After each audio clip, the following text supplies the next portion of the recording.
If you sit on the internet all day watching international people, international travels, or trying to figure out how do I get out the rat race, or even questions like how do I retire early when I am still young? You don't want to retire at 65. You don't want to wait till giving everything to corporate America and then try to live your life, but you want to live it now. Then I want you to stay tuned because I have 5 godly principles that will actually help you on your journey as you fire and relocate to a different country. My name is Keanon Slade, and I have successfully fired. That means I have achieved financial independence and retired early, and much more is I have retired to sunny Costa Rica. So let's get into it. First thing that I'm going to say is that you gotta pray. And the reason why I say this with such emphasis is because a lot of times we don't pray, we don't ask God first, and we get uncomfortable with life. We just know we need a change, but instead of asking for clarification or if this is for us, and a lot of times it is, but we don't ask and we end up in a place where we don't like it. And all it really took us to would be to like switch cities, or maybe even just switch your jobs, or maybe switch some relationships, and everything would be fine. But we decided to go to a different country, end up having to learn the language and the land. Yeah, I'm not talking about vacation, I'm talking about moving.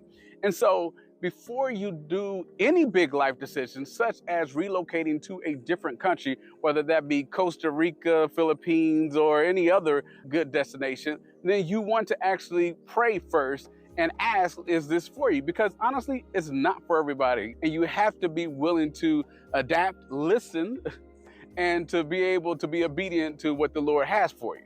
Secondly, I say one of the other important things is you have to tithe. In this particular case, tithing so that the devourer doesn't take your money.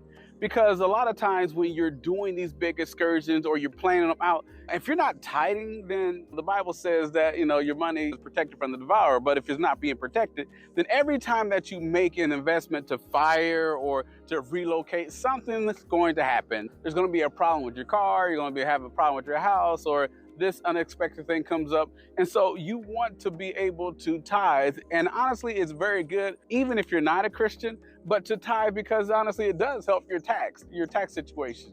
And so if you don't know about that, and I'm not going to give you tax advice, but I'll just say it does help, and that it can benefit you biblical ways and in tax ways. So you actually want to tithe. The other reason, which is still connecting to tithe, so this is number 3, it's still a tithing thing, is so that you will be blessed and so that your storehouses will overflow. Again, yeah, there's one thing to have all your stuff taken from you, but then there's another thing to be stuck, especially financially. Your money is not being blessed. And so when you give God back the 10% that is his, then the 90% is blessed. And you think, I can do a lot with that 10%. 100% unblessed is not as good as 90% blessed.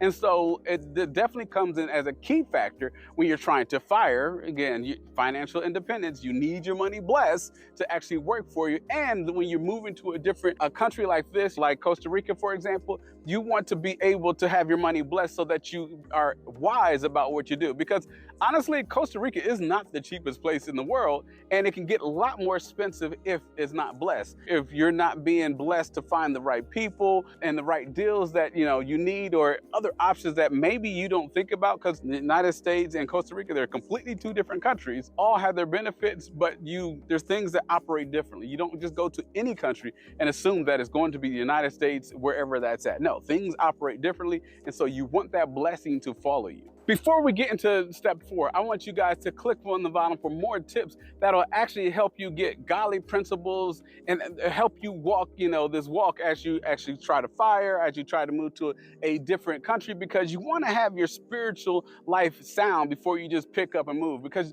you don't want all that extra stress. So click on the bottom, there's a freebie down there for you, and then you'll actually have some more tools that'll actually help you on your journey. So number 4 is you don't want to chase the bag. You may have watched my other videos and it'll talk about where to find the best jobs and careers, and that's very good, but you don't want to chase the bag. You don't want to be running after money, because you want to be running after purpose. When you're running after purpose, then money follows you.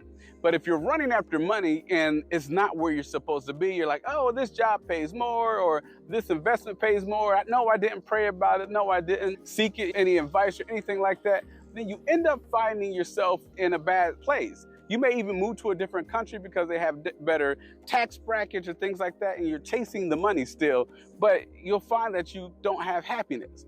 And so you don't want to actually chase the bag, you want to actually chase purpose. And in my other videos, I talk about not just purpose for yourself, but purpose for others, purpose for your future, purpose for your legacy. You want it to be bigger than just now. Oh, I got a few extra pennies now, but no, you want to set something, you want to be able to create purpose where you can have legacy and then the money just fall on you. Number 5, you don't want to do this journey alone. And it may or may not mean that you have people that actually come with you. Yes, you might be able to get your 4 and no more to pack up with you, but that's not what I mean in this particular statement. What I mean is, as you're walking this journey to fire, as you move to a different country, to relocate, you want to stay connected, a spiritual group, some people that can pray for you, some prayer warriors. Maybe they know what you're talking about, and it is good to find people that are ready to fire and spiritually connected. But if you can't get the whole thing in the bag, you want people who to support you, what God has for you, because that goes a long way to get powerful prayer warriors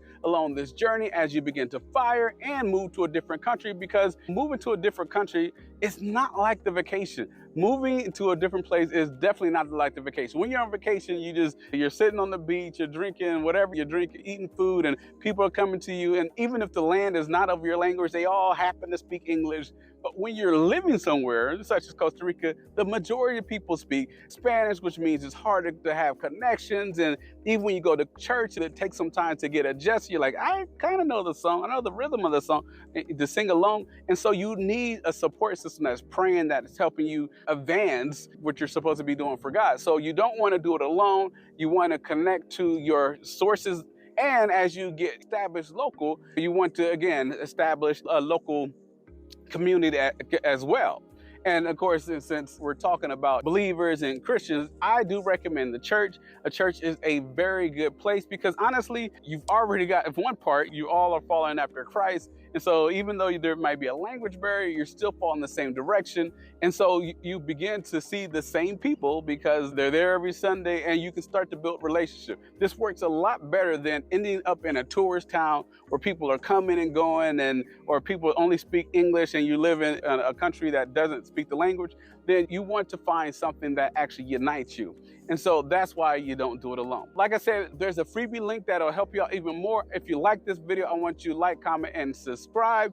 And so put in the comment that if you watched this far, this is the test, we can do it. I see you in the next video, and I'll see you on the other side.